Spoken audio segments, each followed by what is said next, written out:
Part of our organisation, what we deal with as well, like we deal with young people that are at risk of offending and young people that are being victims of knife crime and any sort of violent crime.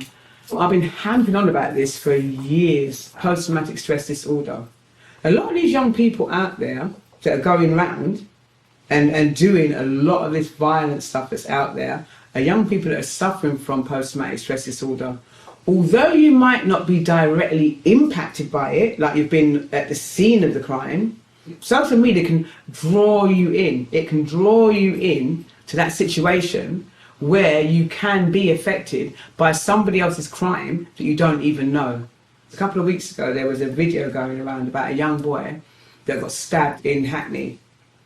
He got stabbed in Hackney so severely the knife was still embedded in his back. Right, and he saw all the people around it holding his back and holding him down and trying, keeping him still until the police and ambulance come. So as a child watching that, it's real life.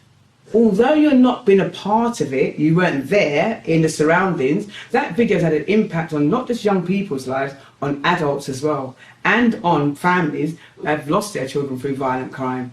That sort of thing damages a child in the sense of, right, a woman can talk about her mental state and everything else more easier than what a young man can. Because young men have been brought up that a man can't cry, be a man, you know what I mean, you're an idiot, you can't do this because you're not a man, look at you, be like a man, don't talk like that, don't walk like that, be a man. So we've still got that kind of culture. So they would not come and say, well, I'm hearing things or I'm dreaming of my friend. Some of them have seen their friends. I know a group of young people that actually see their friend. Basically, the police turned around and said it was the worst crime they'd ever seen. Oh, I know an adult was exposed to that went over and tried to help, that is still seeing a counsellor from since 2015. So you've got young people that go through this that we try to deal with on a one-to-one that don't go and seek help. So all they've got is each other. And maybe they feel responsible for the person dying because some groups of people run, then one of the people get caught, then they've got that responsibility, they feel that they failed that person, they think that they're the cause of it, of their friend dying, but they don't go and seek no help at all. So they walk around and they smoke loads of weed and walk around, they walk around with knives because of fear of it, so they walk around in fear all their life. So to me, post-traumatic stress disorder turns into mental health in later life because it's an impact. All right, let's look at this way. Grief, if you're in deep grief can turn into mental health as well, but if it hasn't been dealt with the right way. Because don't forget, grief takes you through all different emotions. You're angry, you're sad, you feel like you want to kill yourself, you just don't want to be, you don't feel like you belong, you're in a room on your own and everyone's around you and you just feel like you're just there by yourself. That is grief.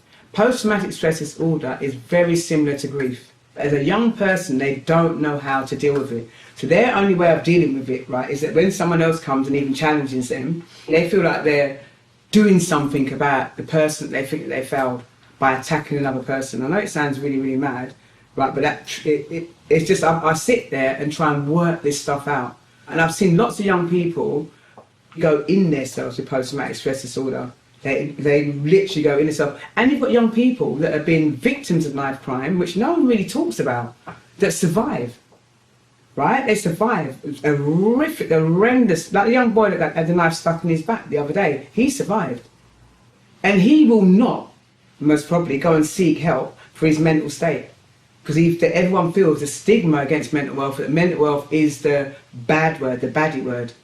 Oh, you're mental, you're this, you're a nutter. You know, all them words they put towards mental health. And they need to try and get young people to try and turn mental health around and change it into something, like they're starting to do it anyway, to calling it well-being. And there's a strong group in Hackney of young people that run through the HCVS, Hackney Voluntary Community Services. They run through there, and they've got a board of young people that talk about the issue of mental health, which was set up by young people with mental health that are not frightened to turn around and say, I've got something wrong with me, I don't feel right. So I need to actually talk to someone, I don't feel right. That's why we need to be more open about it. More open and understanding. If you see your child acting a bit funny at home or closing himself off, go in there and ask them the reason why. Don't think, oh, he's in there playing on his PlayStation. Why don't your child talk to you? Because there might be something going on. Your child has witnessed their friend being hacked to death. And he goes, when you go and you go to me, you're all right, allow that man, leave me alone, I'm all right, move for me, I'm all right, I'm cool, man, what's wrong with you, I'm cool, just leave me. Don't leave them because they're not cool. Because if you see one of your friends being got their throat near enough chopped, their head near enough chopped off. How would you feel? You'd have them reoccurring dreams, them images flashing in your head. So we need to do something around post-traumatic stress disorder. I think if we can curb that, we'd get a lot of young people that won't be going through the mental health system